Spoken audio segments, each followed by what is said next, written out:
In a basement beneath a crowded city street, a man lies on a makeshift operating table while someone without a medical license cuts into his abdomen.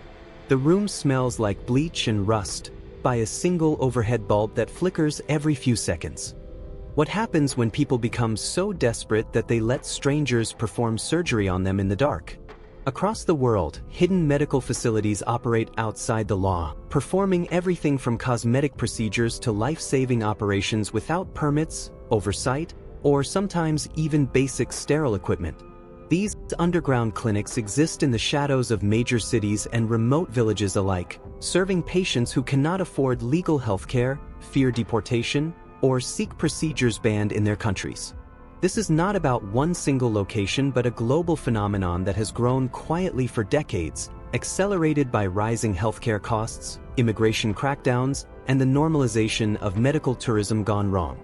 The World Health Organization estimates that unsafe medical practices cause hundreds of thousands of deaths annually, though the true number remains unknown because most cases are never reported. The modern underground surgery network has roots stretching back to the mid-20th century, but its current form began taking shape in the 1990s. In countries with expensive healthcare systems, unlicensed practitioners started offering discount procedures in private homes and rented offices, advertising through word of mouth in immigrant communities.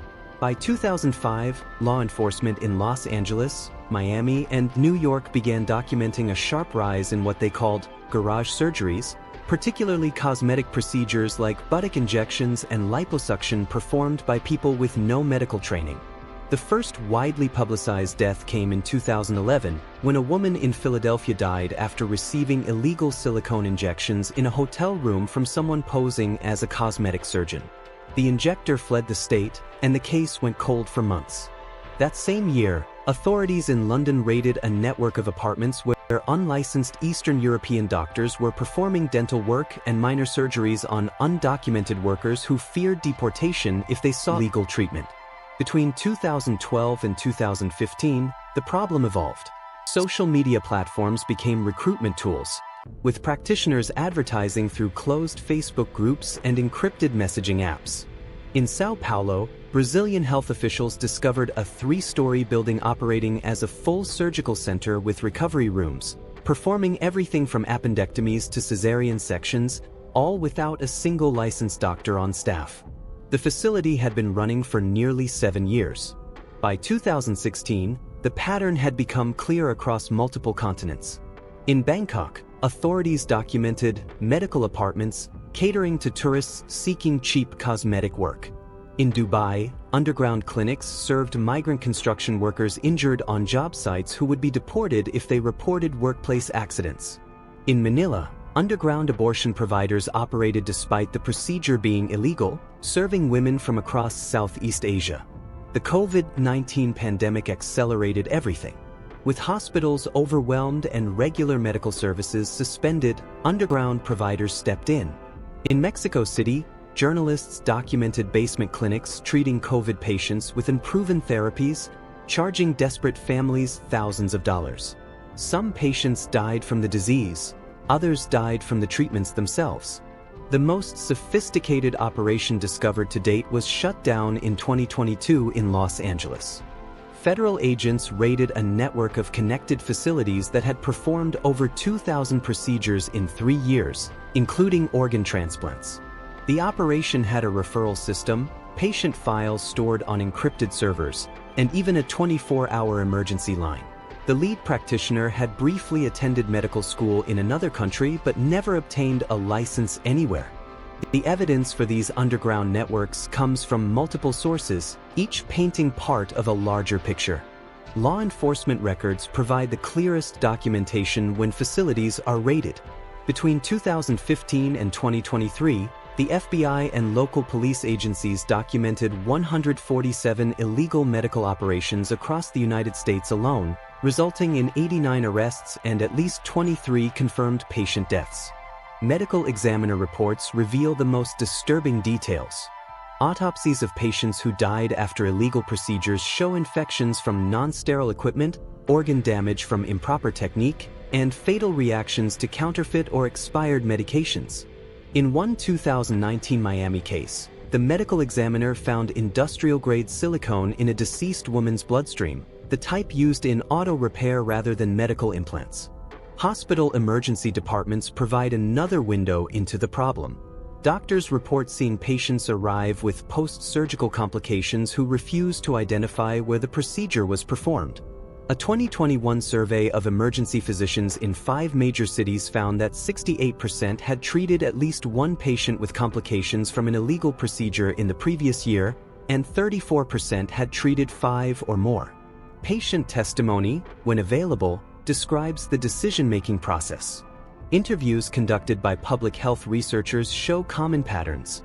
People turning to underground providers after being quoted prices they could not afford at legal clinics, undocumented immigrants avoiding hospitals due to fear of authorities, and individuals seeking procedures illegal in their home countries.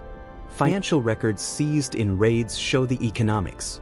The 2022 Los Angeles operation had grossed over $8 million in 3 years, with individual procedures priced at 40 to 60% below legal market rates. The operators purchased medical equipment through online auction sites and expired medications from overseas suppliers at a fraction of pharmacy costs. Undercover investigations by journalists have documented the recruitment process. Reporters posing as potential patients have been offered major surgeries within days, with no medical history taken and minimal questions asked. In a 2023 Vice News investigation, an undercover reporter was offered a $3,000 liposuction procedure in a residential garage with a next-day appointment and no requirement for identification. Not everyone frames underground medicine as purely predatory. Some public health advocates argue these networks exist because legal healthcare systems have failed, particularly for undocumented immigrants, low-income families, and people in countries where certain procedures are banned or stigmatized. They point out that many practitioners, while unlicensed, do have some medical training and genuinely believe they are helping underserved populations. The question of intent complicates the picture. Some operators are clearly motivated by profit and show reckless disregard for safety. Others appear to start with good intentions but lack the training to recognize when they are out of their depth. A few documented cases involve retired doctors or nurses from other countries who cannot get licensed locally but continue practicing out of a sense of obligation to their communities. There are significant gaps in data. Most illegal procedures never come to official attention unless something goes catastrophically wrong. Patients who survive without complications have no incentive to report, and those who experience minor issues often cannot afford legal medical care to address them. This means published statistics likely represent a small fraction of actual activity. The role of medical tourism adds another layer of complexity.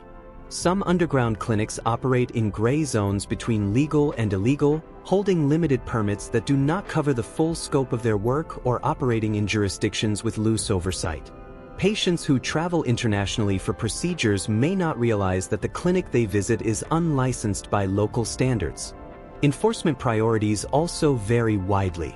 In some jurisdictions, authorities treat unlicensed medical practice as a serious felony warranting major investigations.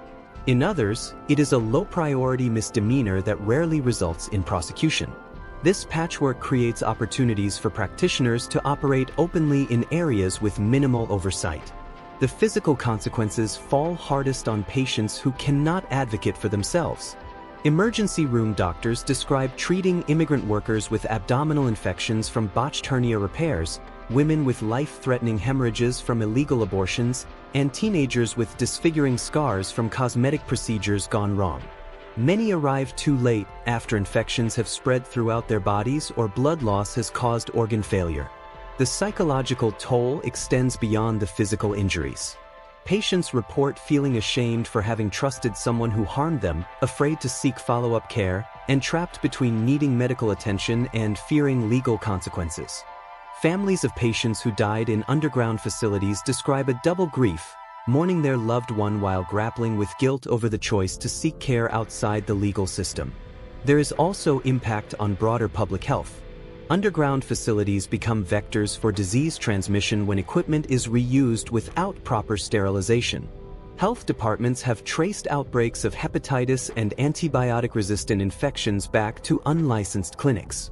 The underground economy in medical supplies also creates opportunities for counterfeit medications to enter circulation, putting even legal patients at risk. To understand why underground medicine persists, think of healthcare as a river. When you build a dam without providing alternative channels, the water does not stop flowing. It finds new paths, often dangerous ones.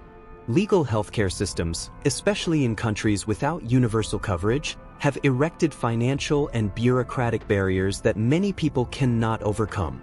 Underground providers are the dangerous new paths the river carves.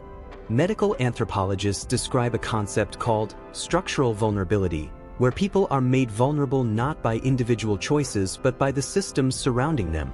An undocumented immigrant who breaks their arm is not choosing between good and bad medical care. They are choosing between an unlicensed clinic and no care at all, because presenting at a hospital might lead to deportation. The underground facility is not really a choice in the meaningful sense. The economics create perverse incentives. Cosmetic procedures in the legal market have become extremely expensive in wealthy countries, creating a massive price gap that underground providers can exploit. A procedure that costs $15,000 legally might be offered for $4,000 illegally, and for someone who wants the procedure but cannot afford the legal price, the risk calculation shifts dramatically.